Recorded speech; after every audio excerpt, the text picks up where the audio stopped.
digiaga genggaga menggempakan, degengagan begi digikagan agan-agak paganaga. Yagang ugu dagang menggenggakan dukung raga cukun mengkemakan digikagan.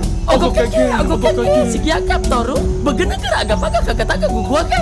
Digiaga jugurugu sigi hikir. Pak Rungkat berdiri terpaku. Sekelilingnya penuh dengan suara sorak-sorai aneh. Dari suku Prikitiu yang mengepungnya. Mereka melompat-lompat, memukul jenderang dari kulit hewan, dan meniup bambu panjang yang mengeluarkan suara wuuu. Seseorang dari mereka mengenakan topi dari tanduk rusa dan jubah daun pisang, menunjuk ke arah Pak Rungkat sambil berteriak, Zuruga Sihuru U. Zuruga Sihuru U. Pak Rungkat cuma bisa mengangah. Lah, sihir dari mananya? Saya cuma mau cari toilet. Tapi terlambat. Dalam sekejap, tubuhnya digotong ke atas tandu dari kayu dan dibawa berkeliling kampung.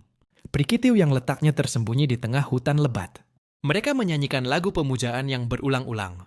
Sihir! Sihir! Sihir Pak Rungkat. Rambut putihnya sakti banget. Jenggotnya panjang kayak gurita. Dia pasti bisa berubah jadi naga. Pak Rungkat pasrah. Tubuhnya dipakaikan kalung tengkorak monyet dan kain dari serat bambu yang gatal luar biasa. Di lehernya digantungkan toples kecil berisi serangga kering. Entah untuk apa. Di depan suku itu, ia dibawa ke sebuah batu besar dan duduk di atasnya. Lalu ketua suku, bernama Tua Besar Papapang Prikitiu, maju dengan tombak kayu berhias bulu ayam. Dia membuka gulungan daun lontar dan mulai membacakan ramalan. Kami suku Prikitiu telah menanti sang juru sihir selama 20 tahun musim hujan. Dialah yang akan mengusir siluman cacing gila dari gua terlarang. Dan lihatlah, di depan kita kini berdiri orang yang rambutnya putih seperti kapas. Matanya sipit penuh rahasia, dan perutnya membuncit penuh sihir. Pak Rungkat nyaris protes. Ini bukan perut sihir, ini kolesterol. Tapi para warga Prikitiu sudah berlutut. Bahkan seekor tapir pun terlihat bersujud di sudut kampung. Dia dijamu makan besar. Tapi semua makanan mentah, belalang panggang separuh gosong, sup jamur yang masih hidup, dan jus fermentasi buah hutan yang membuat kepala berputar. Namun karena lapar, Pak Rungkat tetap makan. Anehnya, setelah makan, badannya malah terasa ringan. Ini jamunya nenek moyang, kata seorang wanita Prikitiu yang mengaku sebagai dukun pemuda. Kalau juru sihir minum ini, dia bisa lihat masa depan. Dan benar saja, malam itu Pak Rungkat bermimpi aneh. Dia melihat dirinya mengambang di udara, dikelilingi oleh bola api dan dikerubungi burung raksasa yang memanggilnya Yang Mulia. Pagi harinya, dia dibangunkan dengan tepuk jenderang. Waktunya untuk mengusir siluman cacing gila. Pak Rungkat hampir pingsan. Siluman cacing apaan lagi? Pikirnya. Namun, masyarakat Prikitiu tidak main-main. Mereka memperlengkapinya dengan tombak kayu, pelindung kepala dari kelapa setengah kering, dan membawa dia ke dalam gua gelap yang dipenuhi suara mendesis. Di dalamnya, seekor makhluk besar seperti cacing tanah raksasa bergerak di kegelapan. Pak Rungkat hanya bisa teriak, Astaghfirullah. Ini apaan? Tapi karena tak ada jalan mundur, ia refleks melemparkan toples serangga kering ke arah makhluk itu. Tanpa diduga, makhluk itu melolong kesakitan dan kabur ke dalam lorong gua lain.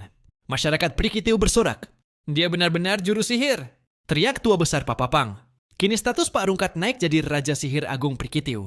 Dia tinggal di rumah pohon terbesar, punya 14 pembantu yang tugasnya cuma meniup angin ke wajahnya, dan setiap malam dipaksa mendengar ramalan bintang dari batu keramat. Masalahnya, Pak Rungkat ingin pulang. Namun setiap kali ia mencoba menjelaskan bahwa ia cuma manusia biasa dari kota, orang-orang Prikitiu malah tersungkur menangis. Kalau kamu pergi, siluman cacing gila akan kembali, kata seorang anak kecil sambil megang kakinya. Kalau kamu pulang, kami semua akan mati kehujanan roket petir, kata dukun wanita. Akhirnya, Pak Rungkat mulai berpura-pura menjadi juru sihir sungguhan.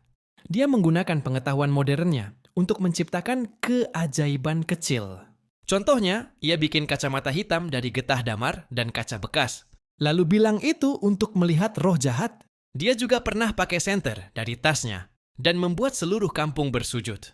Karena cahaya langitnya bisa menembus kegelapan. Namun, pelan-pelan dia mulai dicurigai. Seorang pemuda suku, Prikto, diam-diam mengawasi gerak-gerik Pak Rungkat. Kenapa juru sihir agung butuh kacamata buat baca? Bukannya mata sihir bisa baca dalam gelap? Katanya curiga. Belum lagi, salah satu dukun tua mulai berkata kalau aura Pak Rungkat mulai melemah. Dia tidak bercahaya lagi. Mungkinkah dia palsu? Situasi jadi gawat saat cacing gila kembali menyerang. Kali ini, makhluk itu jauh lebih besar dan kebal terhadap serangga kering. Pak Rungkat dipanggil untuk menghadap. Kau harus hadapi dia lagi, Raja Sihir. Rakyatmu percaya padamu, teriak Pak Papang. Dengan tubuh gemetar, Pak Rungkat berjalan menuju gua. Tapi kali ini dia membawa senter dan baterai terakhir dari tasnya. Dengan keberanian nekat, ia menyorot mata cacing gila. Makhluk itu terkejut, menggeliat liar, lalu roboh menabrak batu tajam, mati. Kampung pun bersorak lebih heboh dari sebelumnya. Namun Prikto yang curiga mulai membuka tas. Pak Rungkat diam-diam dan menemukan benda-benda aneh, charger, kartu ATM, dan brosur rumah sakit. Dia bukan juru sihir. Dia manusia kota, teriak Prikto. Kekacauan pun terjadi. Ada yang marah, ada yang menangis, tapi sebagian besar tetap membela Pak Rungkat. Dia memang bukan juru sihir, tapi dia menyelamatkan kita 2 kali. Kata Pak Papang. Mungkin dia bukan sakti, tapi dia baik. Akhirnya, meski rahasianya terbongkar, Pak Rungkat tetap dihormati. Ia diminta menjadi penasihat spiritual kampung dan diberi gelar baru, Bapak Tipu-Tipu tapi Penyelamat Prikitiu. Di akhir episode, Pak Rungkat menatap langit sambil berkata, "Yah, mending di sini daripada ditilang terus tiap hari." Mau main flauta? What does that mean?